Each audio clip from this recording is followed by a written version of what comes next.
Only China and the United States have big tech. Europe, Britain, nothing, zero. We are irrelevant. I know it's very harsh to say that, but Britain and the European Union better understand that these Brexit discussions and all that stuff that has been occupying us now for the last 7 years has rendered us irrelevant without cloud capital.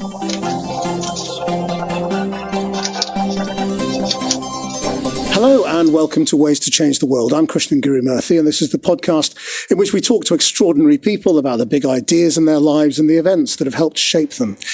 My guest this week is the Greek economist Yanis Varoufakis. He was, briefly, in 2015, the Greek finance minister during the height of the debt crisis. He has been involved in electoral politics in his own country. He has campaigned around Brexit and been very involved with the Labour Party in this country. But he recently lost his parliamentary seat himself. He is the author of many books, and his latest is called Techno-Feudalism: What Killed Capitalism? Thank you very much indeed for joining us. Thank you for having me. Let's go through this very simply. I mean, first of all, feudalism. By feudalism, I imagine medieval peasants who are effectively forced to live on the land of their lords and masters. They give him a slice of their produce or their income, yes, and they are basically bound to him and have no freedom. Is that what you mean by feudalism? That's what we mean by feudalism, but not by techno-feudalism. So what is techno-feudalism? I'm glad you started with feudalism, because the great transformation which has created the modern world was the one from feudalism to capitalism. As you correctly put it, feudalism was a socio-economic system predicated upon land and land ownership. So the aristocracy owned the land, it got a lot of economic, social, political power. It was all one thing back then. There was no distinction. If you had political power, you had economic power, unlike under capitalism. And the wealth was transferred to the ruling class, to the aristocracy, through, as you put it, rent. Taking a slice of the produce, of the harvest of the peasants who didn't labor for a wage. There was no labor market. You couldn't quit. You didn't receive a wage. You just kept that which the landlord or the sheriff operating on the landlord's behalf would leave behind after the harvest was in. Then you had a fantastic transformation, the great transformation, as Karl Polanyi put it, from feudalism to capitalism. Power shifted from those who owned land to those who owned the machines, the steam engines, the factories, the steamships, the telegraphs, the later on electrical power generating systems. And wealth came from accumulation not of rents, but of profits. So you had commodification of land. Suddenly land became a commodity when the enclosures chucked out of the land the peasants and replaced them with sheep, if you remember. Of course you remember. And this is the beginning of the modern world, of modernity as we know it. Now, what am I saying with techno-feudalism? I'm saying that capital triumphed so magnificently that it mutated. It created a mutant version of it, which I call cloud capital. So what is the difference between cloud capital and normal capital? Take an industrial robot. That's traditional capital. It's very snazzy, it's very technologically advanced, it moves its own, it's got electronics in it, software and all that. But it does more or less the same job that the steam engine did. It automates production in the factory. Cloud capital is this network of machines and software which allows us to talk to one another, big tech. My hypothesis is that this new version of capital, cloud capital, is a very different beast from industrial robots and steam engines. And anyone who owns it owns effectively a new form of digital land. Think of Amazon.com. It's like a cloud thief. It's a thief that lives in the cloud, effectively on a bed of cloud capital, which allows the new lord, Jeff Bezos, or whoever owns that particular piece of digital land, to charge rents. Because Jeff Bezos doesn't produce anything that you buy on Amazon. Same with the owners of Alibaba and so on. What they do, however, is they charge 40%. Think about it. 40% is a gigantic rent on the price of everything that is sold to you on Amazon.com. Now, this is not a theoretical point. My point, the point I'm trying to make in the book, is that this is a great transformation, which if you put your mind to it, it explains the reason why we have so much anxiety in the world. We have this polycrisis. The crisis of today is nothing like the crisis of the 1970s, even the cost of living crisis. The inflation we have today bears no resemblance to the inflation that we experienced in the 1970s. You had a period of deflation, a period of inflation. You have this gigantic disconnect between the amount of money in the economy. We never had so much money as we have now, globally speaking, across the West or the whole world. And yet, investment is at the lowest level in proportion to how much money there is in the economy. And I do believe the answer lies in this fantastic transformation, very violent transformation of our world from capitalism to something that I call techno-feudalism, which is, of course, based on enormous quantities of capital, unlike the older version of feudalism that you described. So there's a lot to unpack there. So in terms of the analogy of rent and who are the serfs? Are the serfs all of us, or are they? Who is paying the rent? Is it the makers of the goods that Amazon is selling, or what? The rents themselves are paid by the capitalists. So if you're producing a bicycle or a book and you sell it through Amazon, through Alibaba, through a myriad of such platforms, now doing amazing business in Indonesia, in Africa. It's not just a Western phenomenon, right? Of course, in China. If you are producing stuff, material goods or services or movies, and you sell them through that kind of cloud feed and you pay rent. For the very first time in the history of humanity, capital is being produced or reproduced by people who are not being paid as wage laborers. So every time you post a review on Amazon, you walk around London or drive around London with your phone, and the phone is pinging Google Maps where you are. And producing data. So Google Maps becomes more valuable because it can predict congestion. So you are contributing to the capital of these large conglomerates without being a paid laborer. I call that a cloud serf.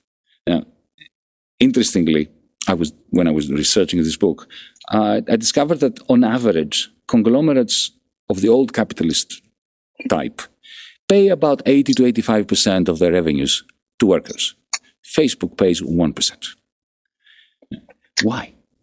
Because Facebook, the capital of Facebook, is produced for free by everybody who creates their own pages, posts messages, and sends reviews to one another, and so on. And this is all free labor. Yeah, but they would say this is not labor. This is not people working for us. It is This is people getting a product by choice. No one's forcing them to do it. They are choosing to use the platform that Facebook is, or whichever platform you might be talking about, and they are getting a convenience out of it. They're getting a service from that. But that's irrelevant. It is true that people do it voluntarily. I do it. I couldn't live without my phone, without my TikTok, without my. I'm an addict as well. Right? So are they serfs? I volunteer. But voluntary serfdom is the worst kind of serfdom. But anyway, this is not an ethical point I'm making. It doesn't matter whether you're forced or you're not forced. The fact is that you're doing a lot of work. All these kids with uploading TikTok videos, they love it. If you took it away from them, they would hate you, especially if you're a parent, as I am, and I'm sure you are. But nevertheless, the fact remains, they put a lot of work. They don't think of it as work. But it is work. And it is work that is replenishing the capital stock of TikTok. Now, that from a macro perspective is crucial because you have capital being reproduced without wage labor. Now, why is it important? Because wage labor means that there are wages that are being paid, and those wages contribute to the demand for things in the marketplace. When you have all this labor producing capital, but it is not remunerated, that shrinks aggregate demand macroeconomically. And what does that mean? It means that central banks cannot get away without printing more money to replenish the demand. But then, especially when you have an inflationary cost of living crisis as we do now, there is a clash of objectives. On the one hand, to arrest rising prices, but on the other hand, if you don't print the money, because you have so much work that is not remunerated, then aggregate demand is shrinking. This is why central bankers are in a state of apoplexy. They do not know what to do. They are damned if they do, raise interest rates, and they're damned if they don't. So this is not a theoretical book, from my perspective. It's an attempt to understand the world we live in, including at the micro level, at the level of our kids. My concern is also a concern that the liberals should have about the concept of the liberal individual, because if you think about it, once upon a time, there was a strict demarcation between work and play and leisure. And that's gone. And that is gone. And it is gone because if you're producing capital, even in your sleep, more or less, if you are in a society where, I've been a professor for many years before I got into politics, I noticed that young people now are constantly angst-ridden about their social media. Why? Because they know that when they apply for a job, the interviewing panel will look at their social media. So they are constantly trying to create the self which they think is going to sell in the labor market. Now, this is all happening subconsciously and voluntarily. But it means that there is no autonomy of the liberal individual anymore. It also means that we can have no social democracy. The social democratic parties are bunk. So you think in reality it is not really possible to opt out of all of this and just say, I'm not doing it? It's possible, but you have to become a neo-Luddite. You've got to switch off the phone, get an old Nokia that cannot connect to the internet. I know people who do that. But it's not an escape route for society. Maybe it's an escape route for the individual, but it can't be an escape route for humanity. So why is this something that replaces capitalism rather than is just part of it? It depends on how you define capitalism. My definition of capitalism is a system that has two pillars. One is markets. Unlike feudalism, when we shifted from feudalism to capitalism, markets did all the work in terms of coordinating human activities. Everything is either sold through a market or purchased at a marketplace. So markets, one pillar of capitalism. The second is profits. What lubricates capitalism, what makes capitalism grow and continue and all that is profit making. If I'm right with my hypothesis in techno-feudalism, both are now gone. They're sideshows. Of course there is profit. The profit motive is everywhere. Of course there are markets everywhere. But they are optional now. Jeff Bezos does not make his money out of profits. He collects rents. Isn't that the same thing? No. It's exactly the opposite. The reason why capitalism was such a major advancement or such a revolutionary change from feudalism was because of the shift from rents that were collected for no productive effort and for no entrepreneurial activity of the aristocrats to profits. Jeff Bezos is, of course, a brilliant entrepreneur in creating this digital landscape over which he has monopoly property rights, which he uses to collect the rents. So that is macroeconomically very significant because of the depressing effect on aggregate demand, which is then replaced by central bank money. And it's also hugely significant from the perspective of your question. Because if markets have been replaced by these digital fiefs, digital fiefdoms, and profits have been replaced by rents, then that's not capitalism anymore. And now, of course, you could say, oh, come on, Yanis, let's call it, platform capitalism or rentier capitalism. Would that be wrong? No, it would not be wrong. In the same way, however, that it wouldn't be wrong for Adam Smith not to refer to the new capitalist system as capitalist, but to refer to it as an industrial, profit-driven feudalism. By dropping the word feudalism in the early 19th century, intellectuals, especially in Britain at the time, helped us understand that this was a big thing. It was a great transformation. And that's what I'm trying to do. I'm trying to alert people to the fact that we have a very different world now. where the laws of society that prevailed before 2010, 2015, 2020 no longer prevail. And this is why central banks, that's why governments, that's why world leaders, that's why, globalization is now in tatters. So, I mean, it's easy to understand the analogy when you look at Amazon or one of those sort of platforms. It's a bit harder, I suppose, when you start looking at X or Facebook to understand, quite the same analogy, or even, car companies. Because, ultimately, isn't a car company like Tesla or any other electric car company, a data-driven kind of car company, just a product that we buy and use? It's got a data element to its value. Uh-huh. But isn't it actually just kind of the same old thing? No. What's the difference between Tesla and Volkswagen? Volkswagen are now the mighty German company. They are shifting towards electric cars. So one might have thought that, okay, so Volkswagen has copied Tesla and it's another Tesla. It ain't. Why? Because there's no cloud capital in Germany. Volkswagen has no access to cloud capital. Why do you think Elon Musk bought Twitter and turned it into X? Teslas, increasingly, like all electric cars, BYDs from China and so on, the value added, the surpluses, the profits, the money that comes out of producing these things is increasingly going to shift from fine engineering, because electric cars don't have that much engineering involved in them, right? To the cloud, to cloud capital.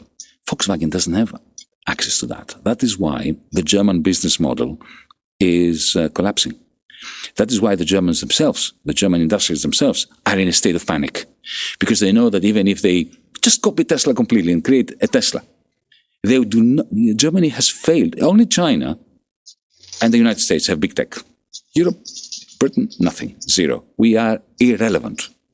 I know it's very harsh to say that, but Britain and the European Union better understand that these Brexit discussions and all that stuff that has been occupying us now for the last 7 years has rendered us irrelevant without cloud capital. So what is the sort of the democratic response, or what is the right response to this? Let me tell you what I don't think the solution is. Social democracy cannot do it. So a social democratic solution is bunk.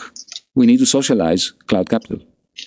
Cloud capital must be socialized. In other words, it must belong to the people who actually produce it. Jeff Bezos is not the one who's producing it. How? Let me give you a couple of examples, because this is a very, very long conversation in itself. Imagine that we changed corporate law such that every employee gets one share the moment they are employed. Shares cannot be traded, and they cannot be leased. So in the same way that you have one vote during an election, political election, whether it's local government or national government or European Parliament election, you cannot trade it, you cannot lease it. Like a student card when you enter university.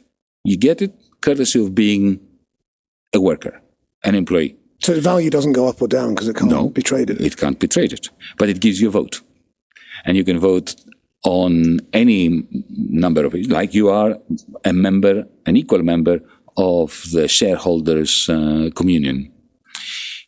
Imagine how that would change the world. A real shareholder democracy. It's a real shareholder, right. Exactly. So democracy is extended to the corporation. It doesn't mean that the state has taken over the companies.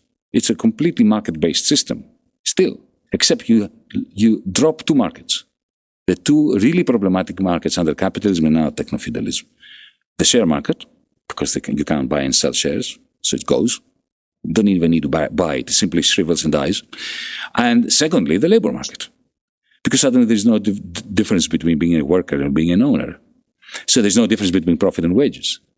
So I worked for a company like that in Washington State, in the United States 10 years ago. It was fascinating to watch it work. A very successful company comprising 350 employees with $1.2 billion turnover a year.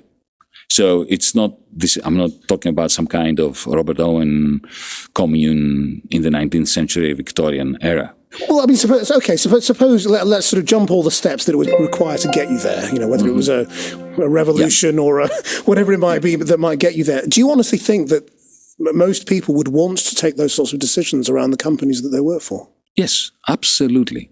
People love to feel that they have the right. Because most business decisions are quite complex. They're not sure. sort of...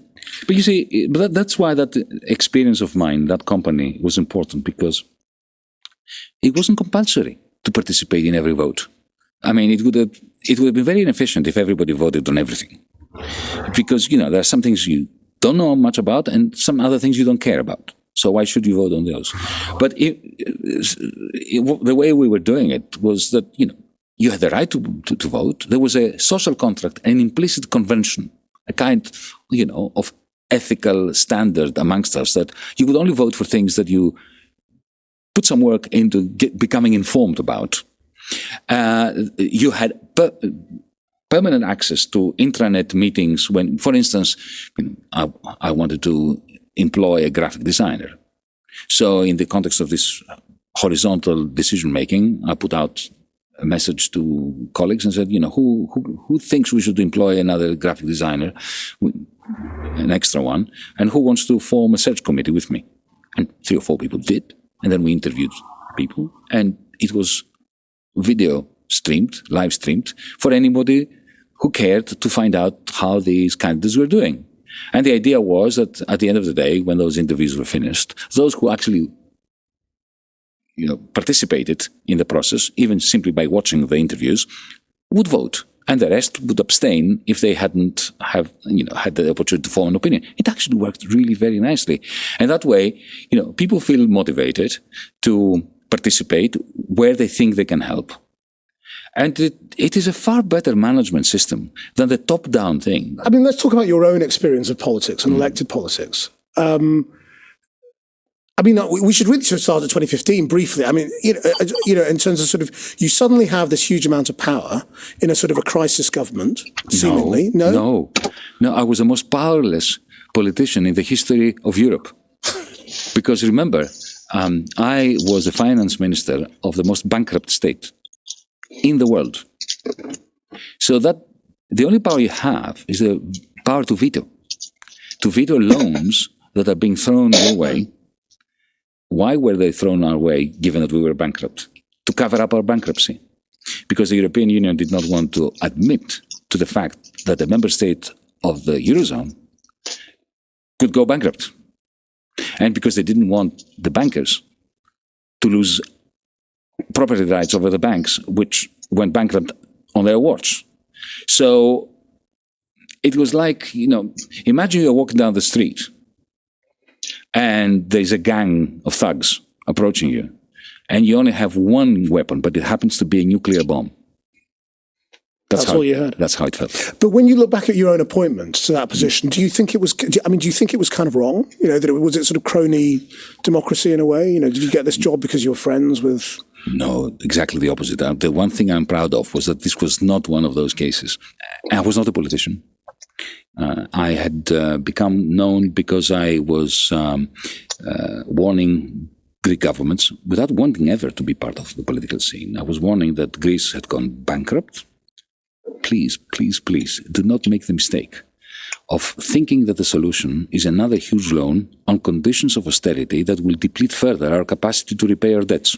So I was elected because at some point the people of Greece had enough of this extending and pretending, of one loan coming after the next, cover up our bankruptcy under conditions that were destroying the lives of 90% of the population and, sending, 1 million out of 10% of the population, the young and the best educated, abroad to migrate. I mean, London is full of them, right? So that was a brief moment when democracy worked. I'm not saying this because I was the one that was elected, but because I think that it is clear that the system, the media star system, loathed me. The powers that be generally did not like my message. They don't like a finance minister saying that we're bankrupt and then embrace our bankruptcy instead of pretending that we can cover it up through loans. And I knew it was going to be a massive struggle. I thought there was a chance a 20 to 30% probability of success if we stuck together. And by that I mean if the Prime Minister and I stuck together. The Prime Minister and I didn't stick together because our opponents, the creditors who were insisting on more predatory loans, managed to drive a wedge between us. And in the end, they won him over and he decided to surrender and take the loan, and I left. Yeah. What do you think has sort of gone wrong more recently for you in terms of sort of electoral politics?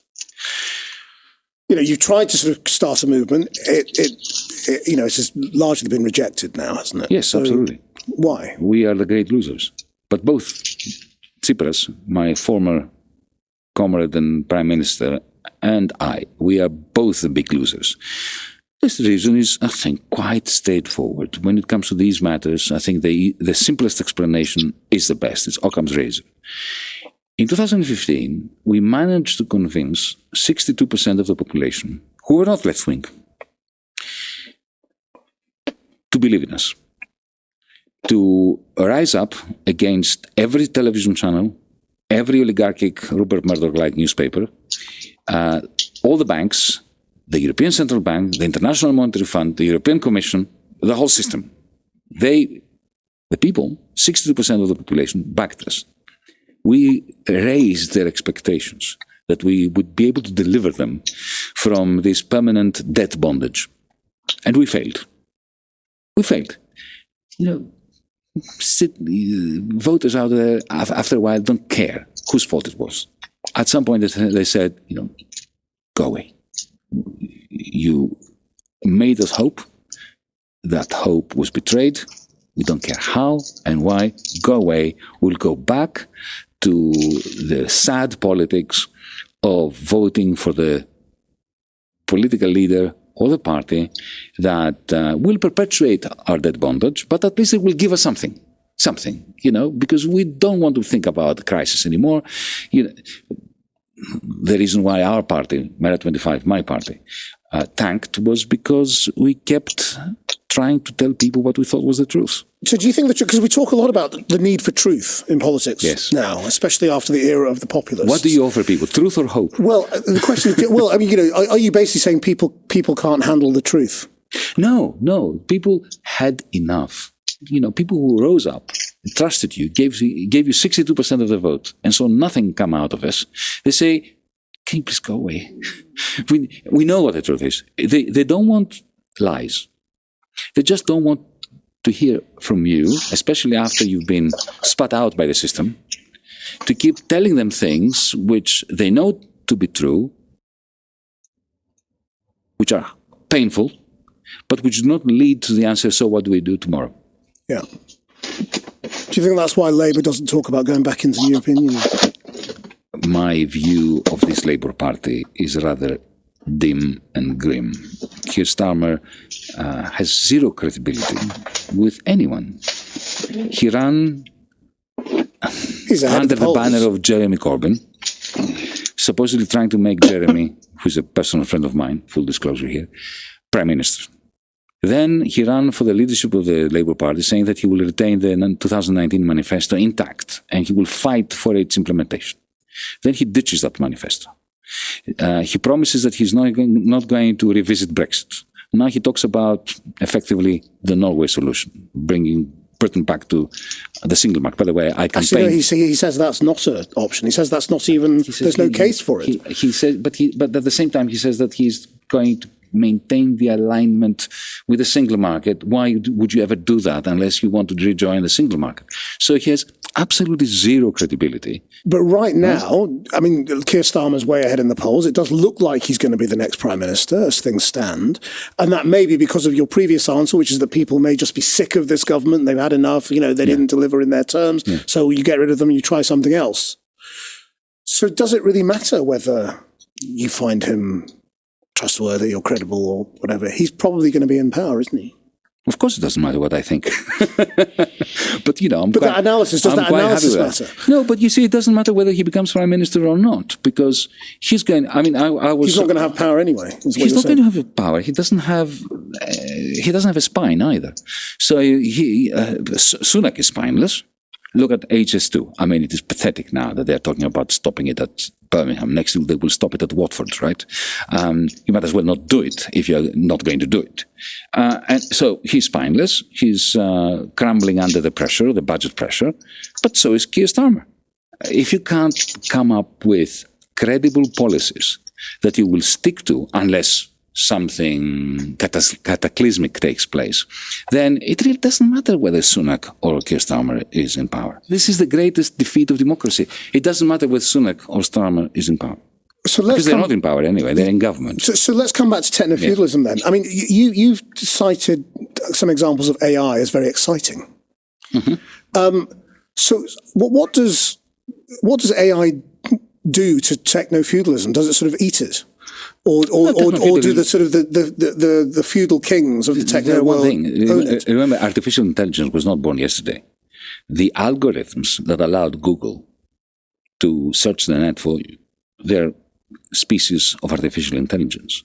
Now what we have is these large language models which take AI to a higher level. But cloud capital is based on artificial intelligence. So it's one thing, it's not something else, which is part of techno-feudalism. It's simply turbocharging techno-feudalism. But so that this is not too abstract a conversation, let me give you a vision of how I would like cloud capital to work. Imagine you wanted to hail a cab or to go somewhere in London, right? Now you have to use Uber or Lyft or one of those companies, which essentially uses you as a cloud serf because it uses your data, and then it exploits proletarian labor who are driving for a pittance. Now imagine if you owned your own digital identity, which you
You don't at the moment. At the moment, on the internet, you need either your bank or Google, who use your credit card in order to state to the rest of the internet users that you are who you say you are. But if you owned your digital identity, this was offered to you by the state. The state gave you a digital ID, which identified you in the digital world, in cyberspace, and you were going to stand outside Channel 4 and you say, look, I want to go to Fulham Broadway. Who wants to bid for it? And you had countless different outfits, all cops, working with, their own AI bots, even public transport. You get a message saying, you idiot, the tube is next door. It's faster for you to use it. And you choose, which outfit will take you to Fulham Broadway. That is very similar to what we're doing now, but it is a world apart from an economic point of view, from an ethical point of view, from a sociological point of view to what we have. If you could change the world then, in any way, how would you change it? I think that two things are absolutely crucial. One is to democratize the workplace in the way that we discussed before. One person, one share, one vote. And the second is for our central bank, the Bank of England in this country, to provide everyone with a free digital account and a PIN number, and then let Barclays and Lloyds find reasons to exist by offering you services other than the payment system. These two moves would really revolutionize the world we live in. They sound like relatively small moves, but the world we live in would not look the same if they were made. Yanis Varoufakis, thank you very much indeed for your time. Well, thank you.